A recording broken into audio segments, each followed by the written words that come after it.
Hey guys, welcome back to the lineup. Welcome back, everyone. We have a great episode planned for you today. We welcome on Victoria Garrick. She was a volleyball player at USC, and she has a really great story to share with us. Yeah, Victoria's a real trailblazer in the mental health field. She's done a lot in her field, not only athletically, but also academically and also in her advocacy work. She started Real Pod, a podcast talking about, issues with mental health and things of that nature. She talks about student athlete mental health with a nonprofit that she created called The Hidden Opponent. And she really launched her career with a TED Talk that opened up a lot of eyes. So it's going to be interesting to see what she has to say.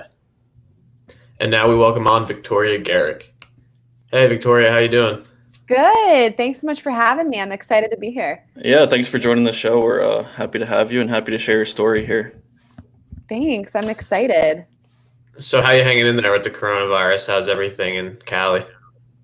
Everything is going well. It's tough because you feel like you shouldn't be happy, or if you're doing well, it's like, but the rest of the world or some people have it worse. So I feel like we're in this unique place where more now than ever, the other people's emotions and situations are weighing on us so heavily because it's in the news constantly, like the suffering and what's going on. So for me in the beginning, I was definitely struggling just because I felt like, I had a lot of things canceled and I'm now with my family and we can't leave the house. So that was tough, but it's definitely gotten so much better for me and I'm very much in my groove now. However, I realize that many other people aren't. So once again, it's just that battle of feeling weird about how you're feeling. Does that make sense? Yeah, for sure. I mean, I think routine is a huge thing, like you said, getting into a routine, and it's obviously different for everybody. But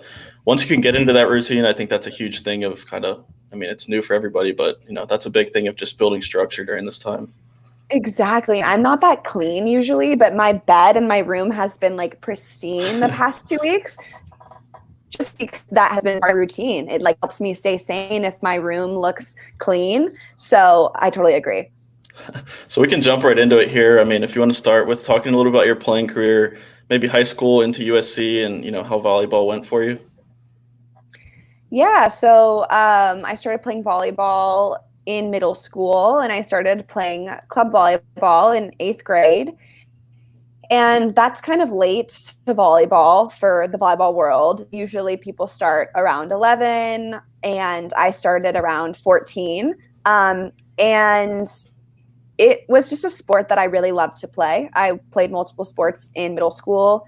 And so kind of choosing one was difficult for me, but it ended up not even really being a choice. It was just like I kept filling my schedule with volleyball and I didn't have time to do anything else. And so I was like, here I am doing this as my sport. So it was fun and I loved it. And then I really play in the Pac-12 conference. My brother actually golfed at UCLA. So I was very familiar with, yeah. Are you a golfer too? Yeah, I golf at Towson University in Maryland.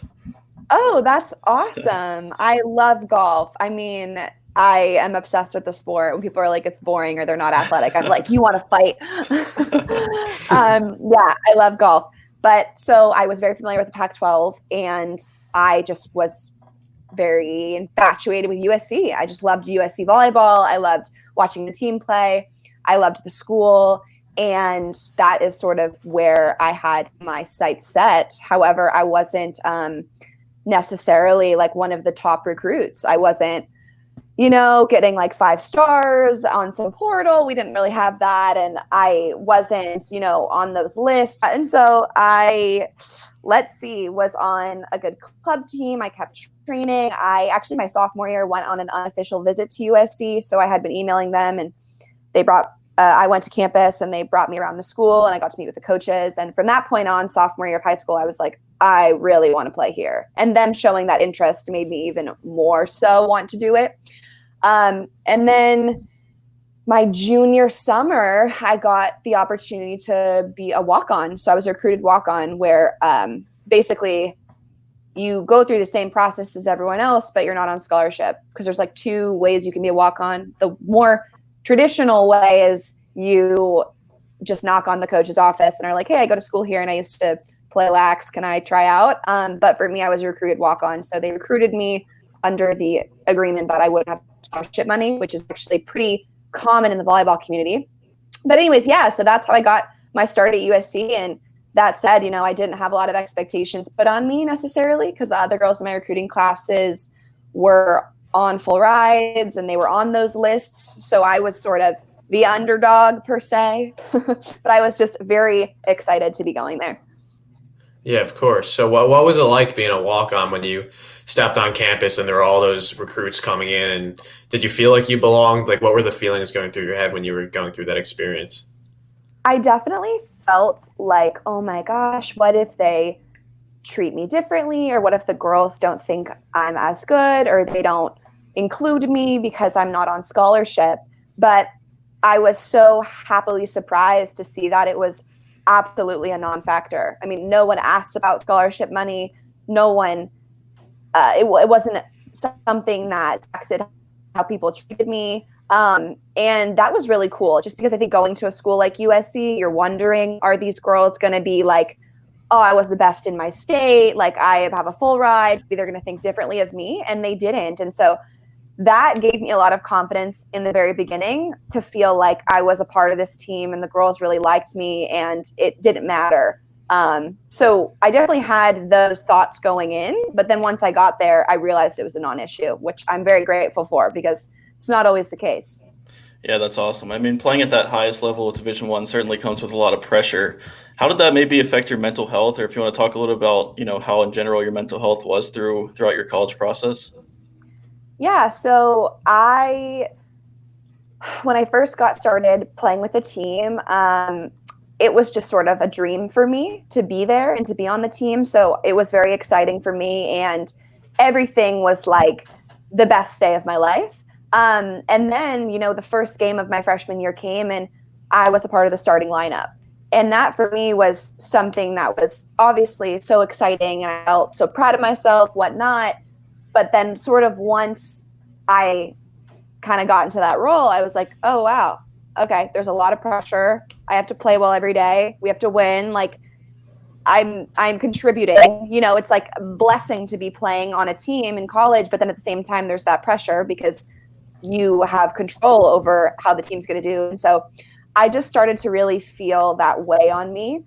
And it wasn't like and I don't mean that as in like I was this person. No, I was like a defensive specialist in 3 rotations, but still, I think playing with the National Player of the Year, and we were undefeated. We were the number 1 team in the country. Like, we won 23 games in a row or something. And for me, it just felt like, am I the weakest link? Like, am I the walk-on freshman? I'm playing with a senior National Player of the Year. Is she doing good? And so that's where I started to really start to develop performance anxiety, and I had never experienced that before. So when those thoughts and feelings first developed, it was really uncomfortable for me and quite scary, because I didn't want anyone to know about it either, because I felt like, I'm already the walk-on. I'm already the freshman. I can't be nervous. I can't be the one that doesn't believe in themselves. I can't be the girl shaking before a game who's anxious. So, I didn't say anything when I started to experience those mental health issues for the first time.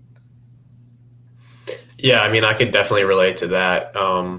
So in D3 level, I go to school at Washington College, and it's the same at every level, I always say. And for me, I had an opportunity to play as a freshman early on, and it's the same thing. It's always rushing through your head, especially as a young kid who's still a teenager going to a school like that, of course. But at any school, it's just like, do I really, belong? Am I in the starting lineup? Should I be in the starting lineup? Like, I don't want to mess up or do something where the team gets hurt because I'm a freshman, and like, how am I really going to find a role? And that can definitely, impact your mental health.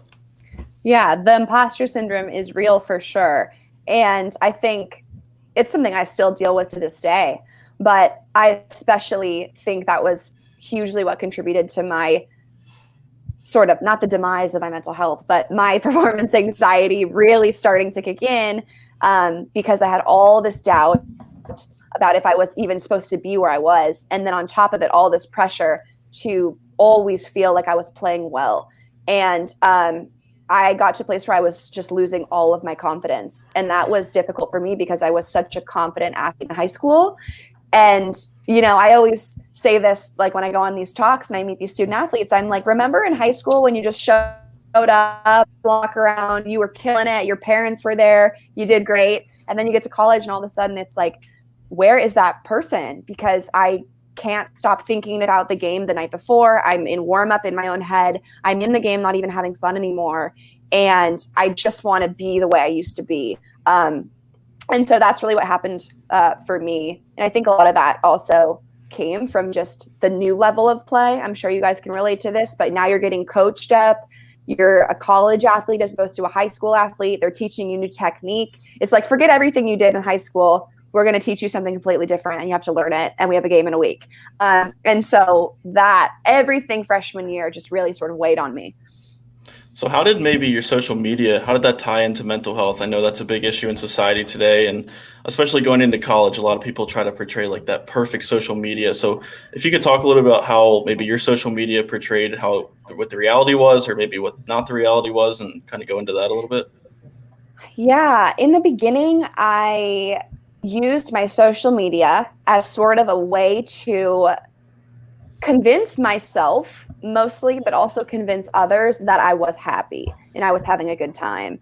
And so I would post pictures, especially freshman year, of myself maybe looking pretty or looking like I'm having fun or like I was having an amazing time at USC, because that's what I saw on other people's accounts. I wanted people from my high school to think that everything was going great. I wanted also to make it seem like I loved and had an awesome, happy life. And at the time, I didn't even realize I was doing that. You just keep up with what everyone else is doing and you only post your good moments. And I think it really got sort of toxic and obsessive for me when I couldn't even enjoy going to dinner with my friends if I did not get a good enough picture. And if I didn't look good in pictures or I thought that I looked bigger. And then I was also self-conscious about how my body looked in the uniform on the court. That started to really make me self-conscious about what I was eating, how I was looking, and how people saw me also. Do they think I'm pretty? Do they think that I'm attractive? Do they think I'm happy? And it was sort of like, now that I look back on it, my freshman year, I was just really not doing well inside, but fighting so hard to, one, admit that to myself, and two, make sure that no one else could see that. So following up on that, looking back at the position you're in now, what are some ways that people can kind of overcome that, or what are some, mechanisms that you use to kind of get over that hump?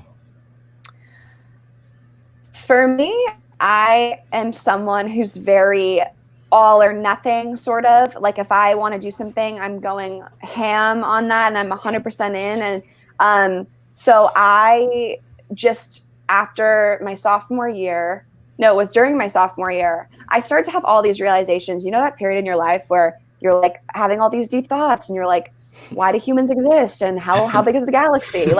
I started to have all these thoughts. And one of the conversations I had was with myself and with my brother, who was a big impact for me in this way, was about my social media. Why do I care so much? Why am I posting all of this stuff?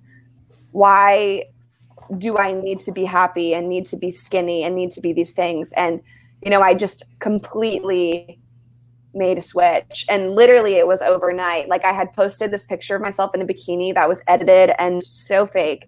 And then I think the next day I posted a no filter picture of my grandma's face, just because I was like, nope, I'm totally changing it. I feel liberated. I just want to post different things. And from that point on,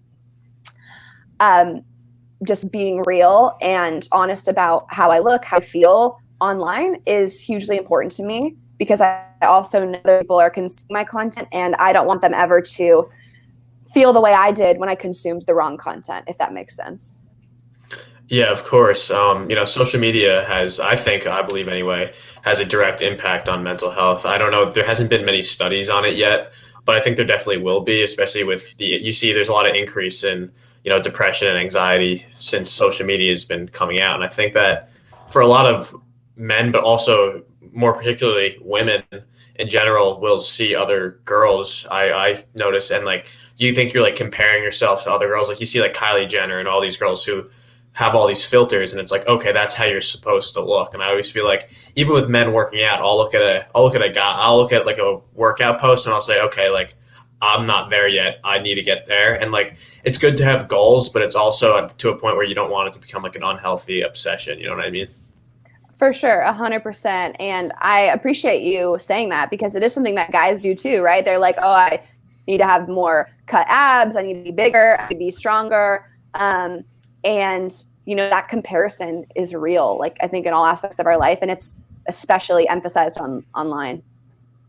Yeah, and you're comparing yourself to the top 1%, you know what I mean? You're looking at these people who are literally like these supermodels and workout buffs and all these guys, and you're like, okay, that's what it's supposed to be. Meanwhile, that's just not reality. Everyone's posting their best self. So at the end of the day, like you're just comparing yourself to, and you're setting yourself up for that like disappointment. Because like you said, nobody's posting their worst or their middle of the road pictures. Everyone's posting their best stuff. Right, exactly. And I think too, the one thing I had to realize was like, okay, let's say I get the perfect body or my face looks like so-and-so. It's like, cool, then what? Am I going to be happy forever? No. And I think I learned that through like these crazy diets to like get to a certain weight or fit into a certain dress. And then it's like you get there and you're not even happy because like you're still empty inside and that's not going to fulfill you. Learning that was hugely important for me to sort of stop those toxic ways. Definitely. Yeah, you definitely sure. get, addicted to that feeling of perfection. That's how I feel anyway. Like I'll be playing baseball or I'll be working out and I'll get a hit and I'll feel great. And it's more like, okay, like I feel really good in that moment. And then after that, it's like, okay, well, you're constantly craving something else to where the point where you get so habituated to that one feeling where it's like, okay, I need to even be better than this. Like I need to push more and more. Like, okay, everyone thinks I look good, but like, okay, what little thing can I tweak now to make me get to that next level to the point where you're constantly putting pressure on yourself to be like perfect. Yeah. And I'm glad that you brought that up because that to me triggers the word in my mind, like enough. And I think we hear enough in this like sort of cheesy way of like, you are enough. Like everyone says that, that's the thing. And it's true, but it can be like saturated when people are constantly saying, you're enough, you're enough, you're enough. But one thing I just discussed with someone the other day is like thinking about what we have that already is enough. Like I have enough love from my parents, or I have enough love from my best friend, or I have enough this, because I think every single day we wake up and focus on what we don't have enough of. And we're in a society where all we're being encouraged to do is constantly achieve, like start this, get this, gain this, be this, win this thing, and then let's do more, and then let's kill business, and then let's make this amount of money. And it's just like nothing ever feels like it's enough. And so I've really been trying to focus on like what I do have enough of, because it can be a very empty feeling when all you do is focus on the stuff that you want to improve or that you don't have. Yeah, on a similar note, I mean, we had a speaker come talk to us at Towson and talked about like the good and the bad things that happen in life. And, you could have a day where everything good happens and then all of a sudden one bad thing happens. And that's the thing you think of before you go to sleep. And that's what gets stuck in your head. And if you can kind of spin that as an athlete or a person in general if you can tone in on those good things, it really makes a change in your psychology. And one thing that I do is, write down 3 good things that happen each day. And that's something that has really helped me, but before going to sleep, I used to always be like, it was only focused on the bad thing. And, that's not good for your mind at all, obviously. I love that. The 3 good things. Wait, I have a question about that because I had that taught to me by a mentor as well. So, and the version I did was like search for 3 good things. So it was, and she encouraged me to stray from like having a bed and like being able to walk to go deeper into little things like I saw a stranger pick up a piece of trash, or and then we're rewiring our minds to search for like optimism. So have you noticed yourself like notice more good things because that's your focus? Yeah, for sure. Notice good things, and more like good things that you wouldn't notice before. Like it's not like, oh, I had like a good dinner. It's like, oh, like, it's just stuff that, on your normal day, kind of like mindful to in a sense, but you notice things that you wouldn't notice on a normal basis. And, that's a great thing to tone into. That's a great practice. I love that. So kind of moving forward, I mean, what was it like for you to give a TED Talk? How did you get that opportunity? And maybe how did that help you propel into what your interests were after college? Yeah, the TEDx opportunity was life-changing. Just to be able to have that opportunity is something like to this day, I'm still like, I'm so grateful that I got to share my story in that way. You know, story, I guess not that simple, but I was sitting in class at USC and I like remember exactly where I was in the back row on like a Wednesday night, and I saw an email come in that from like, you know, generic from the school, and the subject was like once in a lifetime, like TEDx USC. And I had heard of TED Talks. You know, I think when we're like 10 years old, we're like, I want to give a TED Talk one day. It's like, but you have no story. And I clicked on the email and I realized that TED was going to be coming to USC and that they were looking for speakers. There was going to be like 6 speakers. You had to apply through the whole university. And the catch was that the application was literally due within, I think, 24 hours. So, and what I had learned was that they had sent it, you guys will love this too, as athletes, they had sent it to like everyone in the school, like the business school, the blah, blah, blah, blah. And then the night before, like, we forgot to send to student athletes, you know, because we're like, student athletes giving a TED Talk. Like, so then they send the email and I realized that it says like student athletes at USC, whatever. So I'm like, oh my gosh. I'm like, within an instant, I knew exactly what I wanted to apply and what I wanted to say. And I was a journalism major, so I love storytelling. And I had actually like been keeping notes in my phone throughout sophomore year of just like the wildest days, my emotions.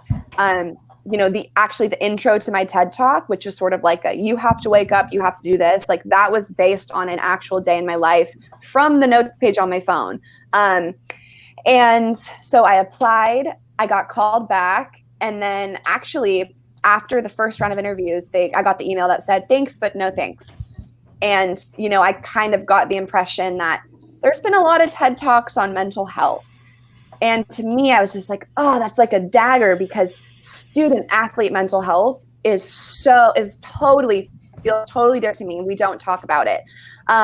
And then literally that same night, I got another email that said, actually, can you meet us tomorrow at like whatever time? We do want to see you again. And I was like, yes. And I wasn't that upset when I got dropped, because I was like, it's a TED Talk. Like, what was I expecting? I was going to get it. Like, so when I got dropped, I was like, you know, not everything works out. But then when I got called back, I was like, okay, I really have an opportunity here. So I remember going that night and just speaking from my heart. And I think I said something along the lines of, I think I almost like scared them. I was like, I don't know who else you have, but I promise you, they don't care as much about their topic as I care about this. And this needs to be told. Because it would just kill me if I had seen the TEDx come out and someone gave a talk on like the history of leaves. I'd have been like, oh my God, like we could have saved lives and you chose someone on the history of leaves. So I just really wanted to make sure that, you know, they knew how passionate I was. And then I got the TED Talk, and then I spent months writing it and reaching out to people. My therapist at USC is brilliant. Her name's Robin Schofield. She's also the head of psychology at USC. I got really lucky that she was my therapist. And so I bounced ideas off her. I wanted to make sure that I was fully encompassing this topic, because I, at that time, had not seen something like this sort of voiced before. And I really wanted to do it justice. That said, I had no idea that it would catapult my advocacy to be where it is now. Like, no idea. You know, I just thought, cool, it will be on YouTube, and like I hope that it helps someone. So I've been really grateful for the reaction, the amount of people who've been able to resonate with it. Yeah, that's great. I mean, I've watched it a few times. I really enjoy it. So what was your reaction? Like you said, you put it up on YouTube, and you must have checked, and you were like, wow, this is kind of blowing up. Like I didn't. So what was going through your mind when it started blowing up? It's interesting because so TED puts it on YouTube. So all you do is you write your talk, you show up and you give your talk, and then like they film it and they put it up. And so I think it was like a few months after the talk is when it came out. So it's like I had given it and that had passed. Like my family came and watched, cool. I think some teammates came, my best friend came, and then like it was over. Not to mention, like no one in my hometown really knew my struggle. Like I had sort of been posting on social media about like body image and I'd mentioned the words like depression and anxiety, but I had never really dove into it. So I was also nervous because like everyone's going to hear everything. So then, yeah, it came out online. And I think for me, it was just like, I started noticing people coming to my accounts, like to my Facebook. I would get messages from people in like Brazil or student athletes on my Instagram messaging me saying, I watched this. I remember like the coolest thing for me in the beginning of this sort of happening was I was high-fiving a girl. We played Kentucky. We high-fived them. We were like, good game, good game, good game. And one girl was like, good game. I loved your TED Talk. Good game, good game, good game. And I was like, oh my gosh, I just played you. You guys are Kentucky. Like it was such an, like, and she saw it. And that girl, her name is Mackenzie, and now we follow each other on Instagram. But those little moments started to make me think, wow, like this is something that is really affecting a lot of people. I think I knew it was because I saw it in my teammates. I saw it in, you know, my boyfriend, my brother who played sports. But then when it was like all these people from different teams across the country, around the world, I was like, well, I have more to share. Like I can say more, I can share more because it seemed like they were craving that comfort of knowing they weren't alone. Yeah, for sure. I think that's definitely the most rewarding part, certainly that I've experienced from when I came out and shared my story in a writing. Like I always thought, you know, if one person replies to me and was like, hey, this helped me out, like it was worth it.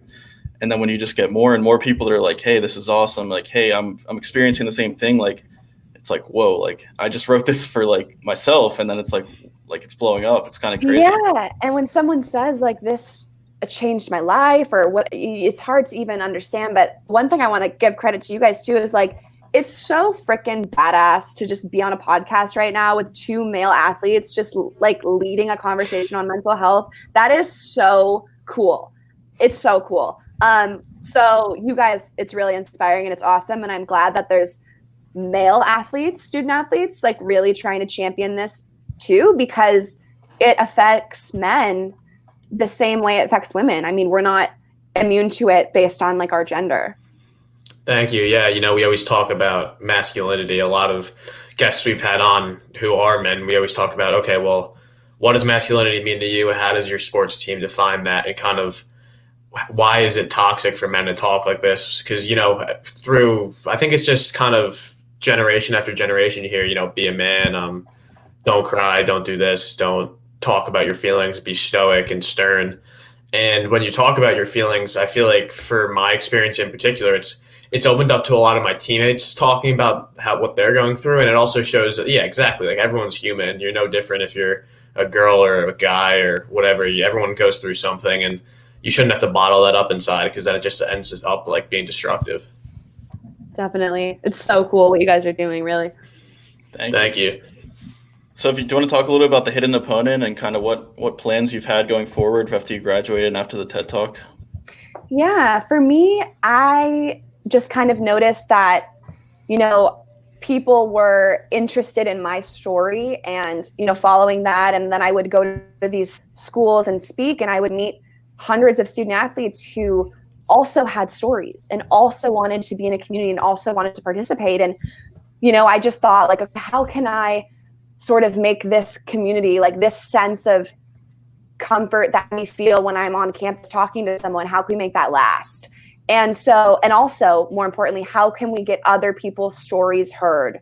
Because sometimes people don't know how to start, or, you know, they are nervous to do it on their own Instagram. So I just wanted to create a platform on social media where student athletes could have their stories heard. And I think I've tried also with the hidden opponent to not really like make it a Victoria Garrick thing. I think there's one picture of me on the entire page because I really do want it to be like the hidden opponent is a voice for all student athletes. And so that's how it started. And, you know, so now we have a Facebook group with over 100 student athletes. It's really exciting, who are able to post about how they're feeling and go back and forth on different articles or different things that are happening.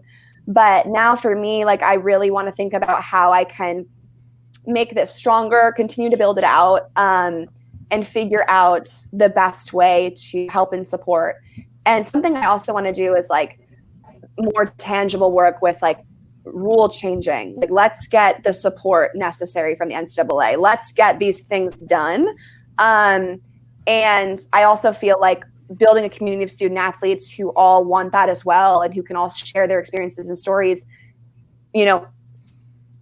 20 voices are greater than one, 100 voices are greater than one. Just getting as many athletes as possible to sort of unite as a goal. Yeah, of course. It's always a big thing.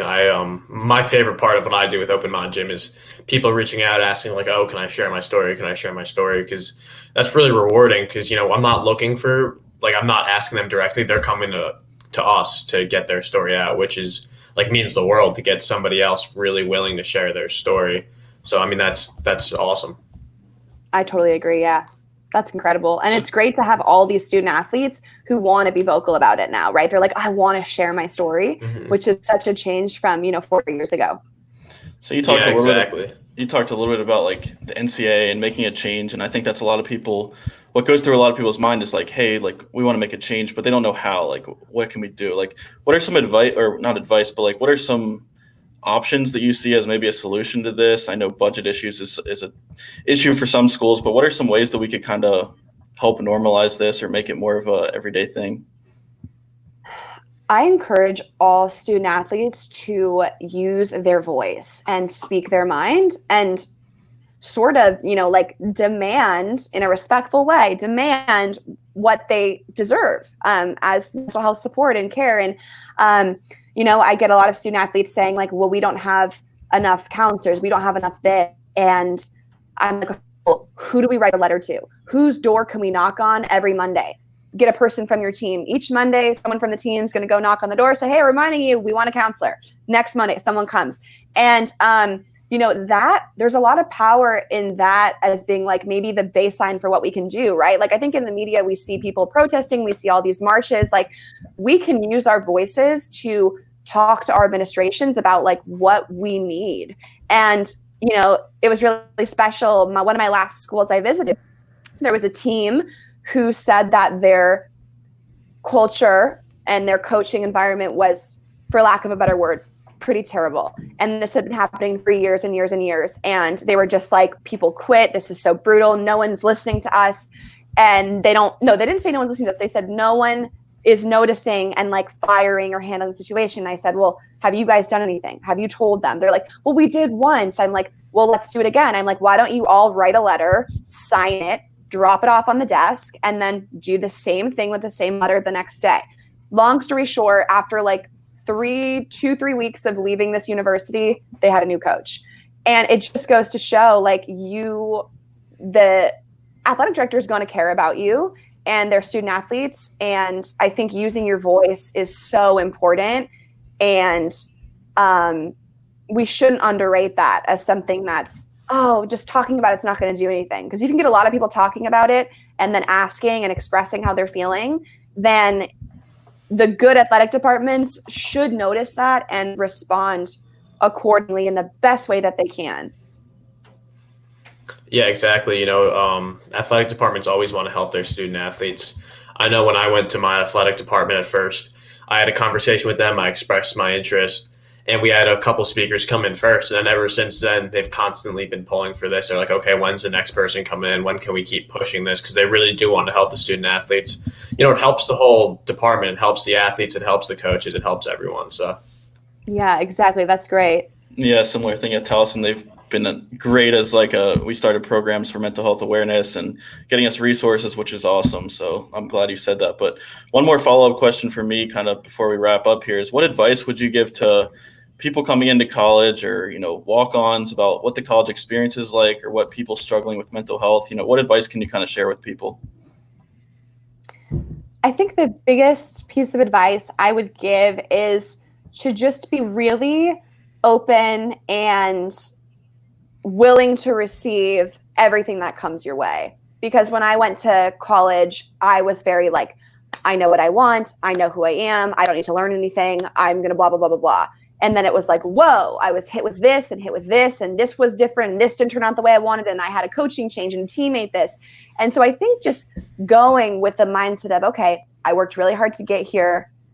I'm a determined person, and I handle challenge really well. I'm prepared for anything. and then being open to like things not going as planned and your ability in adapting to that. Because I really wish I went into college a bit more open-minded with how much room I had to grow as a person. I think at 18 years old, we think we know everything. We think we're cool, right? We're the seniors, we're this, we're that. And then you get to college and you're a baby again. So I think just sort of embracing how much you can learn, how many people you can meet, the different person you could become in 4 years is something that I would advise them. Yeah, I totally agree. When I was coming into college from high school, I did not think I would be doing what I'm doing right now, talking about, athlete mental health and mental health. Because for me, after high school, I was like, okay, I'm just feeling good for once through my OCD journey. Like, I'm finally feeling better. So I'm going to, run away from what I'm going through just to like, okay, it's in the past now. I'm going to move on. I'm going to do something. But then eventually it just opens new doors. College is a place where you can really like hear your voice, let your voice be heard, and kind of just make a difference. Yeah, definitely. That's so true. I mean, you probably did not expect this, but look what you've built and look what you're doing. And I think that comes from learning to be open and know that you're going to grow, and totally agree. Yep. Thanks, Victoria. That was great. I really enjoyed this. Thank you both so much for having me. I had a great time. And once again, I love everything about Open Mind Gym. Yeah, thank you. And that was Victoria Garrick. Yeah, Victoria was awesome. She tells a great story about her journey throughout college and kind of propelling that forward into her own, organization that she started. And I think she gives a lot of great advice, and especially, I really enjoyed her advice about performance anxiety. And I think that's something that's very relatable to a lot of athletes and something that a lot of people experience. Yeah, for sure, Derek. And I also enjoyed her talk on social media and the impacts that has on mental health. She's really a trailblazer for this athlete mental health campaign. Hidden Opponent's great. She's doing a lot with RealPod and her posts to, end that stigma in social media and that constant pressure. So, yeah, this was a great one. We're really excited for Sunday. Stay tuned for our next guest. And, yeah, see you guys.